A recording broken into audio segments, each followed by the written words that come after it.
Top quality और consistent performance के लिए सिर्फ सिल्वर पंप नाम याद रखना।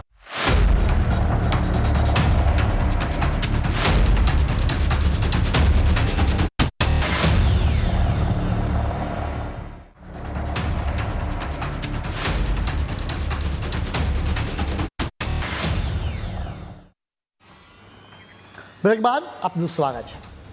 પાકિસ્તાનની જાસૂસી એજન્સી ISI ભારતની ધરતી પર એક છુપું યુદ્ધ ચલાવી રહી છે। એ જાસૂસી કરાવવા માટે ભારતમાં ઝાડ બિછાવે છે। અત્યારે એના વિશે વાત કરવાનું કારણ જ્યોતિ મલ્હોત્રા જ છે। જ્યોતિ એકમાત્ર ગદ્દાર નથી, ગદ્દારોનું લિસ્ટ તો લંબાતું જ રહેશે। જ્યોતિથી તપાસની શરૂઆત થઈ એ પછી એમાં વધુને વધુ નામ ઉમેરાતા ગયા। કુલ 12 ગદ્દારોની ધરપકડ કરવામાં આવી છે।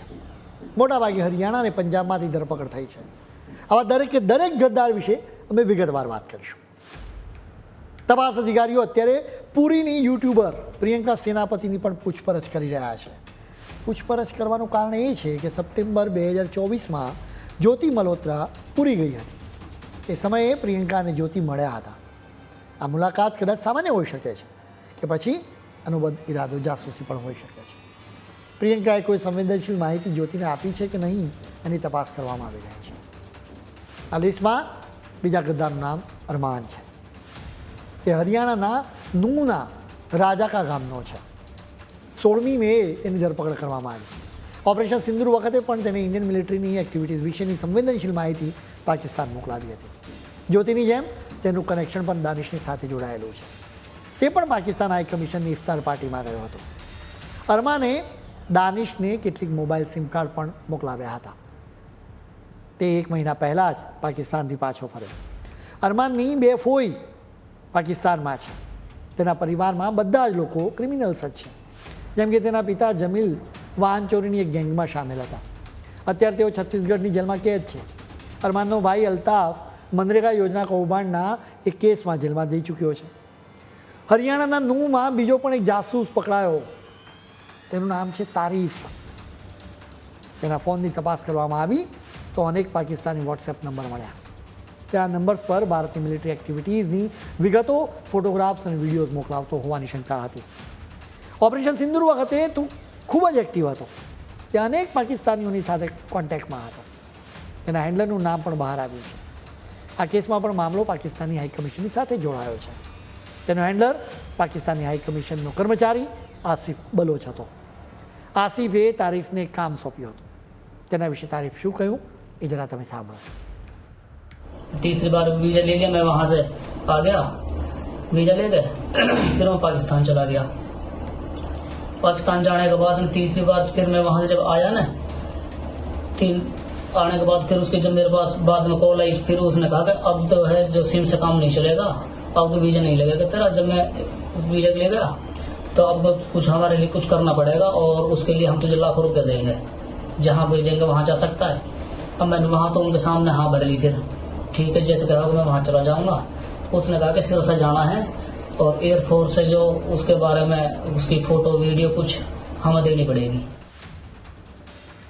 તારીફે કહ્યું કે આસિફે તેને સિરસા જઈને ઇન્ડિયન એરફોર્સની એક્ટિવિટીઝનો વિડીયો રેકોર્ડ કરવા કહ્યું હતું। હરિયાણામાંથી ત્રીજો જાસૂસ પણ પકડાયો છે। હરિયાણાના કૈથલ જિલ્લાના મસ્તગઢ ગામના 25 વર્ષના દેવેન્દ્રસિંહની ધરપકડ કરવામાં આવી। તેણે ઇન્ડિયન મિલિટરીની અત્યંત સંવેદનશીલ માહિતી પાકિસ્તાનમાં મોકલી હતી। શરૂઆતમાં બીજા જ કારણસર તેને કસ્ટડીમાં લેવાયો હતો। તેણે ફેસબુક પર ગેરકાયદે હથિયારો વિશે એક પોસ્ટ મૂકી હતી, એટલે પોલીસે તેને કસ્ટડીમાં લીધો। પૂછપરછમાં દેવેન્દ્રની આખી હકીકત બહાર આવી। દેવેન્દ્ર શીખ ધાર્મિક સ્થળોની મુલાકાત લેવા માટે પાકિસ્તાનમાં ગયો હતો। અહીં ISIની નજર તેના પર પડી। પાકિસ્તાની છોકરી મારફત તેને ફસાવવામાં આવ્યો। દેવેન્દ્ર 1 અઠવાડિયા સુધી આ છોકરીની સાથે રહ્યો હતો। ભારતમાં આવ્યા બાદ તેને પટિયાલામાં આર્મી કેમ્પ એરિયાની તસવીરો પાકિસ્તાની એજન્ટ્સને મોકલી હતી। ઓપરેશન સિંદૂર વખતે પણ તેણે સંવેદનશીલ જાણકારી સરહદ પાર પહોંચાડી હતી। ગદ્દારોના લિસ્ટમાં આગળ વધીએ તો પંજાબમાં પણ પાકિસ્તાન માટે જાસૂસી કરવાના નેટવર્કનો પર્દાફાશ થયો છે। ગુરદાસપુરમાંથી સુખપ્રીત સિંહ અને કરણવીર સિંહની ધરપકડ કરવામાં આવી છે। ઓપરેશન સિંદૂર વખતે તેમણે ભારતીય સેનાની મૂવમેન્ટ્સની સંવેદનશીલ માહિતી પાકિસ્તાનમાં મોકલાવી હતી।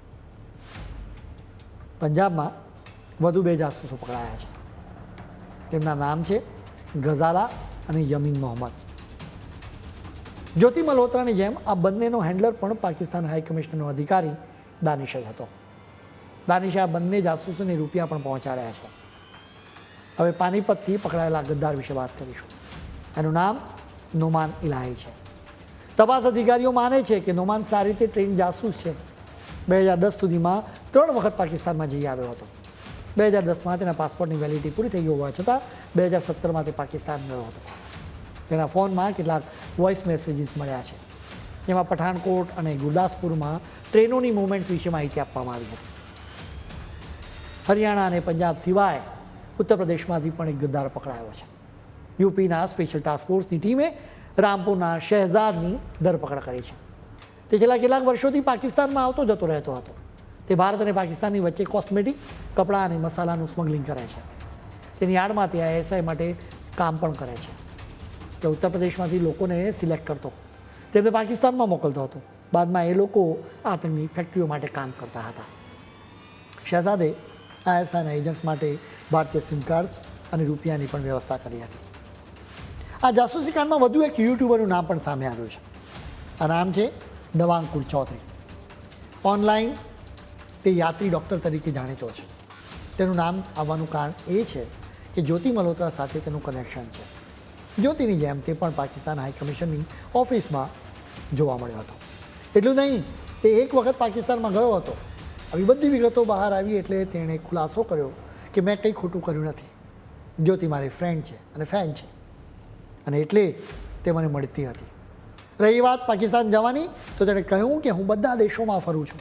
એમ પાકિસ્તાન પણ ગયો હતો. દેશના જુદા જુદા ખૂણામાંથી પાકિસ્તાનના જાસૂસ પકડાયા છે. સૌથી ચિંતાજનક સ્થિતિ હરિયાણા અને પંજાબની છે. આ જાસૂસોથી દેશને ખૂબ જ ખતરો છે. સવાલ એ છે કે ISI કેવી રીતે ભારતમાં આટલા બધા જાસૂસોને ઊભા કરી શક્યો છે. ઓપરેશન સિંદૂર બાદ ભારતે પાકિસ્તાનને અનેક સજા આપી હતી. સિંધુ જળ સમજૂતી સ્થગિત કરી હતી. બીજું ખાસ પગલું એ લેવામાં આવ્યું હતું કે પાકિસ્તાની હાઈ કમિશનમાં રહેલા મિલિટરી અધિકારીઓને 1 અઠવાડિયામાં ભારત છોડવા માટે કહેવામાં આવ્યું હતું. હાઈ કમિશન્સમાં સ્ટાફ મેમ્બરની સંખ્યા પણ ઘટાડવા માટે કહેવામાં આવ્યું હતું. આ નિર્ણય લેવામાં આવ્યો હતો ત્યારે અમે ફૂલ સ્ટોપમાં કહ્યું હતું કે આ લોકો જાસૂસી કરતા હોવાથી આ બિલકુલ યોગ્ય નિર્ણય છે. હવે વાત ISIની કરીશું, કેમ કે આ સમગ્ર કાંડમાં મુખ્ય વિલન ISI જ છે. ISI કેવી રીતે કામ કરે છે એ પણ તમારે સમજવા જેવું છે. એના જુદા જુદા યુનિટ્સ છે, જેમાં 2 યુનિટ્સ ખૂબ જ ખાસ છે. પહેલા યુનિટનું નામ છે જોઈન્ટ ઇન્ટેલિજન્સ નોર્થ. બીજા યુનિટ્સનું નામ છે જોઈન્ટ ઇન્ટેલિજન્સ મિસેલેનિયસ.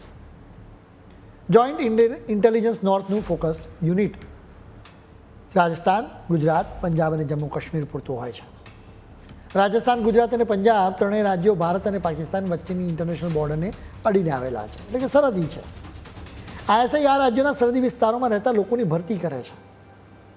આ ભરતી કરવાનું કામ ભારતની અંદર જ રહેલા ISIના એક મોટા નેટવર્ક દ્વારા કરવામાં આવે છે. આખા નેટવર્કનું મેઇન સેન્ટર નવી દિલ્હીમાં આવેલું હાઈ કમિશન જ છે. જાસૂસ ઉપાધિની શરૂઆતમાં ISI નાના મોટા ઓપરેશન્સ કરાવે છે. એમને કહેવામાં આવે છે કે કોઈ ચોક્કસ જગ્યાએ જઈને ત્યાંની તસવીરો મેળવીને આપો. એ સૌથી વધુ ફોકસ બોર્ડર વિસ્તારો પર જ હોય છે. રાજસ્થાન, ગુજરાત અને પંજાબમાં ક્યાં BSF તૈનાત છે એની માહિતી મંગાવાય છે, જ્યારે જમ્મુમાં સેનાના જવાનો ક્યાં છે એની વિગતો મંગાવવામાં આવે છે. એટલું નહીં, એ યુનિટમાં કેટલા જવાનો છે, આર્મી કે BSF કેવા પ્રકારના સાધનોનો ઉપયોગ કરે છે, એ તમામ માહિતી ISI જાસૂસ પાસેથી મેળવે છે. ISI આ માહિતી પાકિસ્તાની સેનાને આપે છે. અમે તમને નોમાન ઇલાહીના કેસમાં કહ્યું હતું કે તેની પાસેથી પઠાણકોટમાં ટ્રેનોની મૂવમેન્ટ અંગેની માહિતી માંગવામાં આવી હતી. એના પાછળનું કારણ જાણવા જેવું છે. ભારત અને પાકિસ્તાનની વચ્ચે વોર જેવી સ્થિતિ હતી ત્યારે પાકિસ્તાને પઠાણકોટમાં ખૂબ જ હુમલા કર્યા હતા. ડ્રોન્સ અને મિસાઇલ્સથી હુમલા કર્યા. એવા સમયે તેનો ઈરાદો ટ્રેનોનો ટાર્ગેટ કરવાનો હતો. ISIની ટ્રેનિંગની વાત કરીએ તો એના જાસૂસોને ડ્રોઈંગની ટ્રેનિંગ પણ આપવામાં આવે છે. હવે સ્વાભાવિક રીતે સવાલ થાય કે આ લોકોને ડ્રોઈંગ શીખવાડવાની જરૂર શું પડે? ડ્રોઈંગમાં જાસૂસોને કાર્ટોગ્રાફી શીખવાડવામાં આવે છે. કાર્ટોગ્રાફી એટલે કે નકશા તૈયાર કરવાની એક પ્રક્રિયા. ભારતમાં જે જગ્યાઓએ મિલિટરી કેન્ટોનમેન્ટ કે સૈન્ય છાવણી હોય ત્યાં જાસૂસને મોકલવામાં આવે. આ જાસૂસ આખી સૈન્ય છાવણીના ડ્રોઈંગ્સ તૈયાર કરે, જેથી પાકિસ્તાનની આર્મીને ખ્યાલ આવે કે ભારતની મિલિટરી કેવા પ્રકારની મૂવમેન્ટ્સ કરી રહી છે અને એની પાસે કેવી સૈન્ય સામગ્રી છે. આ જાસૂસોને એક કામ સંપર્કો બનાવવાનું પણ કહેવામાં આવે છે. સેનાના અધિકારીઓ કે જવાનો સાથે દોસ્તી કરવા માટે કહેવામાં આવે, જેથી સેના વિશે માહિતી એકઠી કરી શકાય. હવે આઈએસઆઈના આવા નેટવર્કને નાબૂદ કરવા માટે ભારત શું કરે છે એ પણ તમારે સમજવા જેવું છે.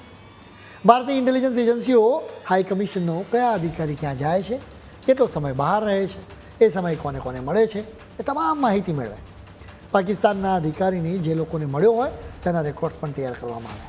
આ રીતે જાસૂસને પકડવામાં આવે છે. કોઈ પણ યુદ્ધ માત્ર ટેન્કો કે મિસાઇલના બળે નથી લડાતો, બલકે અત્યારના યુદ્ધમાં ઇન્ટેલિજન્સ ખૂબ જ જરૂરી છે. આપણા દેશના કેટલાક ગદ્દારો દુશ્મનોને મદદ કરે છે. આઈએસઆઈ અત્યારે જાસૂસો માટે રિક્રુટ કરવા માટે ભારતીયોના સોશિયલ મીડિયા એકાઉન્ટ્સ પર નજર રાખે છે. ભારતીયો દ્વારા કરવામાં આવતી પોસ્ટને વાંચવામાં આવે છે. આઈએસઆઈને લાગે કે કોઈ વ્યક્તિને આતંકવાદને સપોર્ટ આપે છે તો તેના પર નજર રાખવામાં આવે, જેના પછી ભારતની અંદર જ રહેલા આઈએસઆઈના નેટવર્કના લોકો તેના સુધી પહોંચે છે. પાકિસ્તાનની કુખ્યાત એજન્સી આઈએસઆઈના જાસૂસોની વિરુદ્ધ દેશમાં અત્યારે ઓપરેશન્સ ચાલી રહ્યા છે. પાકિસ્તાન વિરુદ્ધ ઓપરેશન સિંદૂરનો બીજો પાર્ટ શરૂ કરતાં પહેલાં ઘર આંગણે રહેલા દેશના દુશ્મનોને સમાપ્ત કરવાની અત્યારે તાતી જરૂર છે. ખેર, આના ફૂલ સ્ટોપમાં આજે આટલું જ. નવા મુદ્દાઓ સાથે કાલે ફરી મળીશું. ત્યાં સુધી મને રજા આપશો. નમસ્કાર.